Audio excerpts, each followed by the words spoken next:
Hello and welcome to a slightly different video today. Today I'm not going to be talking you through any kind of technical information surrounding e-learning. So this isn't a walkthrough video. It's not part of storyline tips or tricks or anything like that. Today instead we are going to talk about instructional design. And I've seen recently quite a few people transitioning into instructional design from other careers. So I thought this video might be helpful for people that are either at the very beginning of their career in instructional design or are thinking about making the move.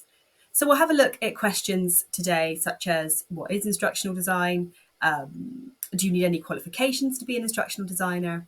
And explore some of the differences between instructional design and other job roles in learning and development. So before we get into all that, my name is Emma Berry and I am an instructional designer and digital learning developer that has around 8 years experience across a variety of industries. So I have plenty of experience now in the field of instructional design. So I feel I can talk about this with a good range of experience and knowledge on the subject. So without further ado, let's get into the first question.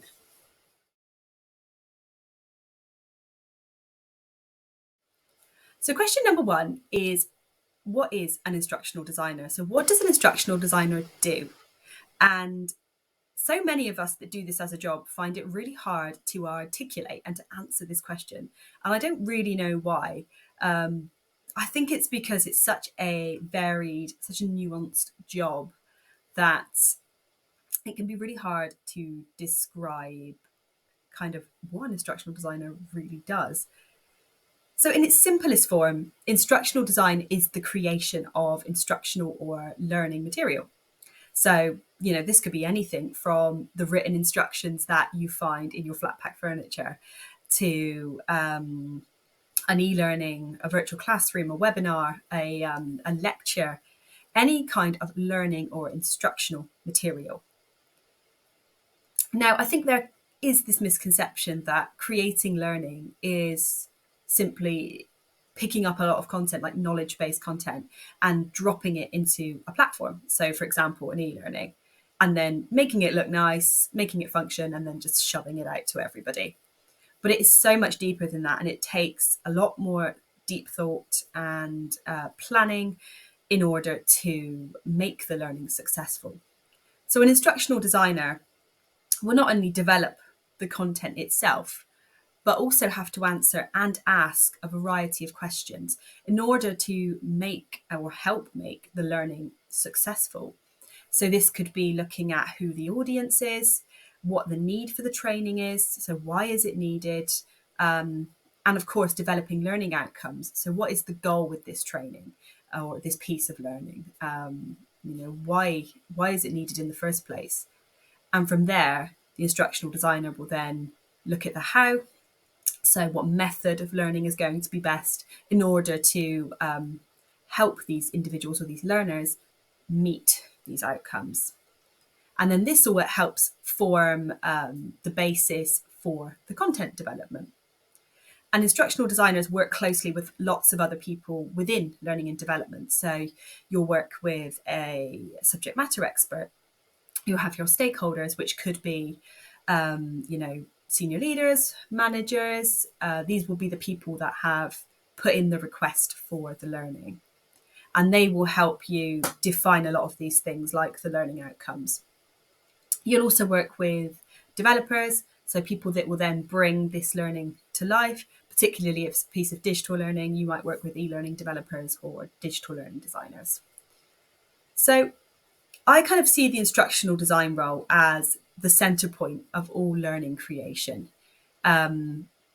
It's where we really unpick the who, the what, the why, and ensure that the learning is, successful and meets its purpose.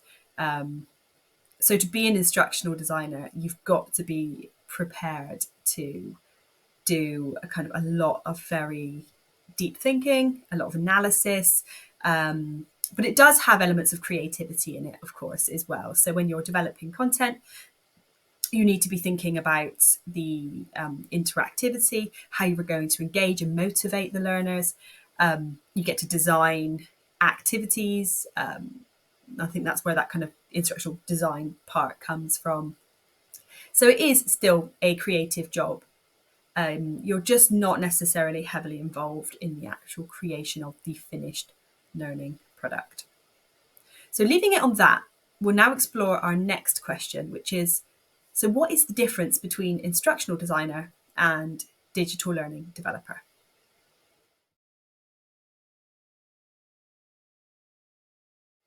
So are instructional designer and digital learning developer the same thing? And the short answer is no. They do require different skill sets and they do have quite a few differences. So the first one I think it's worth highlighting is that instructional design isn't just relevant to digital platforms.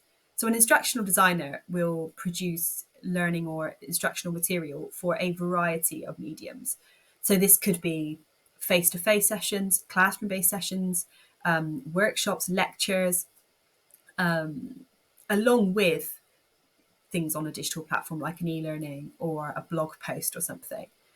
So instructional design isn't just limited to digital, whereas a digital learning developer will be limited to producing learning content for digital platforms. And quite often digital learning developer is a sort of broader name for e-learning developer. So they will be specific to digital platforms. Now, quite often in learning and development nowadays, you will see umbrella roles. So things like learning experience designer, learning designer. And if you read into these roles, they want somebody that will do the full end-to-end process. So the full instructional design process, write the training, do the wireframing, the storyboarding, work with the SMEs, and also then go on to develop the actual finished piece as well in an authoring tool. And that's quite common. I think throughout all of my career, most of the roles I've held, I've had to do the full end-to-end process. So I think it's something that's, fairly common nowadays. But I do think it's important to notice and to take sort of stock of the fact that these are different skill sets. So yes, you can do them combined as a kind of umbrella role or a sort of more broad role like learning designer. But they do take different skill sets and different approaches. So as we've kind of explored with the previous question, instructional design is much more kind of theory heavy than being a developer. They're still both equally creative roles. I think people assume that instructional design isn't particularly creative because it is a lot of logical thinking, it's a lot of analysing, a lot of writing. And I think people think that, it must not be creative then, which is not the case at all. If anything, it can be more creative than a developer role because you are taking a lot of knowledge-based learning or content from a subject matter expert and having to make something engaging and interesting from that content, to come up with interactive elements to activities and things to keep the learner motivated. So in some ways, I think instructional designer can be a more creatively challenging role than a developer. And they do have differences in how they use your creativity. But for an instructional design role, you will need to have knowledge of adult learning theory. You will need to know how to write, clear, concise, sort of actionable learning outcomes. You'll need to know things like wireframing. Storyboarding is a bit of a, not controversial, but some IDs don't storyboard, some do. Personally, I prefer to, and I think it really kind of saves a lot of time. But it's good to have a knowledge of that as well. So you need to have, knowledge of different modalities of learning, and how people learn and why people learn. So there is quite a lot of theory involved with instructional design. For a developer role, you would need to have knowledge of authoring tools, multimedia design principles, UX and UI design, and have that kind of creative more design-based creative knowledge, that kind of ability to make things look amazing, function amazing, and bring the instructional designer's ideas to life, essentially.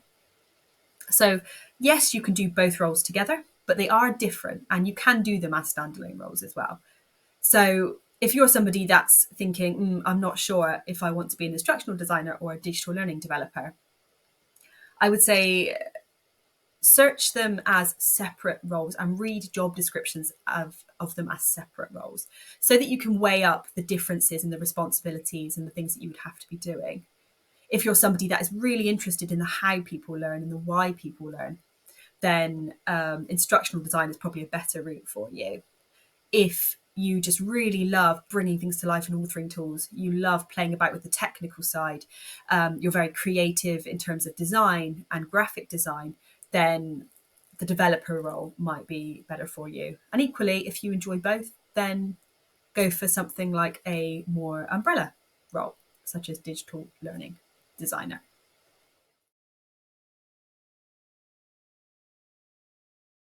So next question is, do you need any qualifications to be an instructional designer? So do you need to go to university?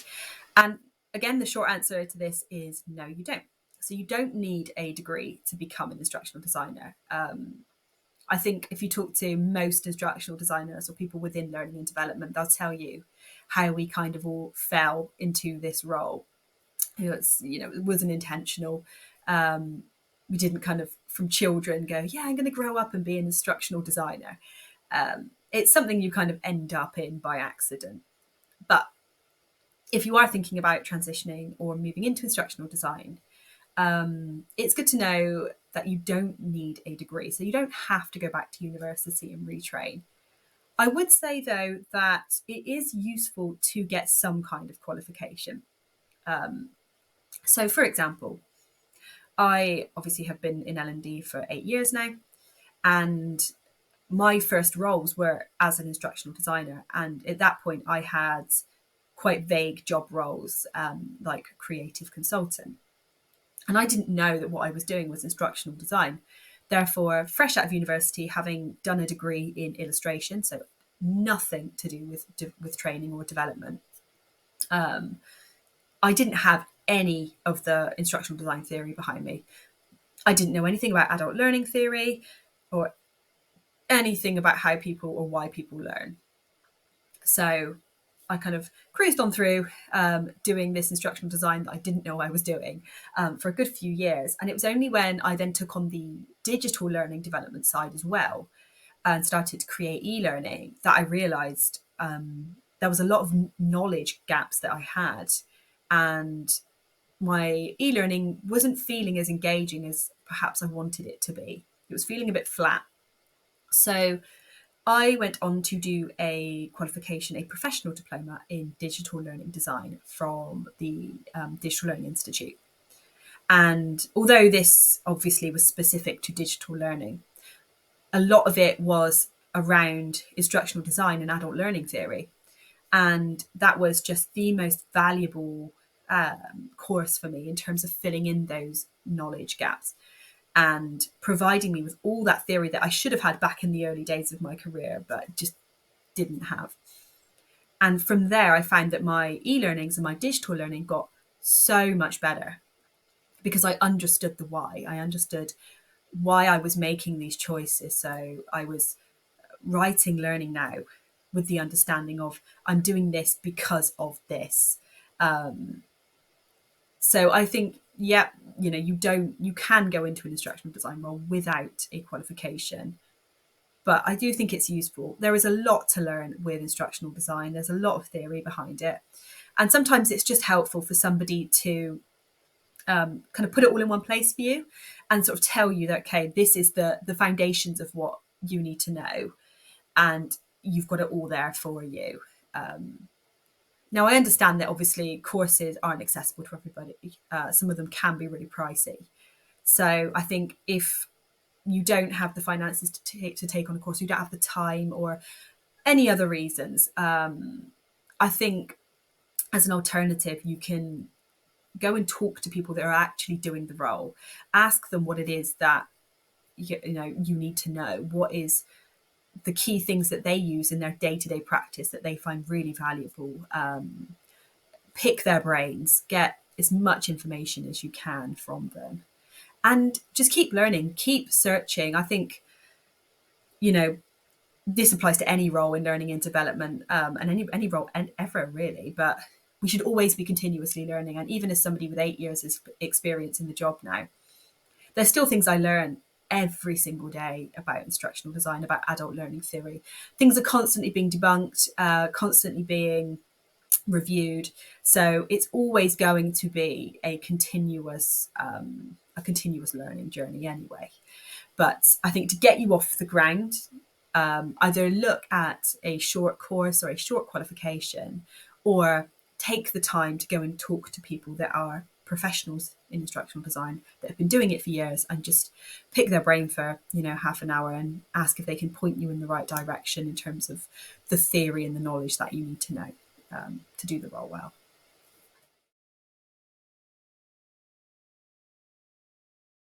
So in the next video, we will look a bit more at subject matter experts and sort of discuss who they are, what their role in instructional design is, and how you kind of build the relationship with them and work with them. But to end this video, I'm going to talk a little bit more about why instructional design is great. I feel like for the first part of this video, I've talked a lot about what you need to learn and perhaps some of the challenges and the things that you need to kind of get on board with to become an instructional designer.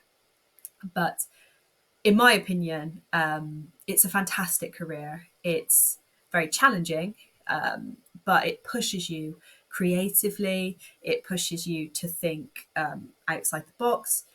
You've got to be open-minded, and you're constantly learning, constantly. Instructional designers are people that know a little bit about a lot. And we'll cover this a bit more when we talk about subject matter experts. But as the instructional designer, you've got to be able to translate very knowledge-based content and make it into something that is just, enjoyable essentially, and meets outcomes, and, makes people want to engage with it. And that is just, I think, an amazing skill set to have. It pushes you creatively. And if you enjoy learning, which most people that go into learning and development do, then you'll learn something new every day. Theories are always changing. Things are being debunked all the time. There's new trends coming about that you'll constantly be on your feet and, thinking about the next thing you can incorporate into your learning material, your learning design. And it's just exciting. It's fast paced. It's you get to work with so many different people from so many different backgrounds. And it's just a really varied role, which I think is why we find it so hard to articulate what it is. Is that you just do so much and work with so many different people. So obviously I do it as a job, so I think it's great. But I think if you're somebody that loves to learn, that is creative, that wants to, make a difference in the world of learning and how people learn, want to sort of morph and shape how we deliver learning material, then it's 100% the job for you. So in the next video, we will look at subject matter experts and go into a little bit more information, a little bit more depth about what they are and their impact on instructional design. And I really hope that if you are watching this and you are at the beginning or thinking about transitioning into instructional design, you have found this useful. And if there are any follow-up questions, then do drop them into the comments and I will answer them, either just with a comment back, or I might even incorporate some into some future videos. So goodbye from me, and I will see you in the next one.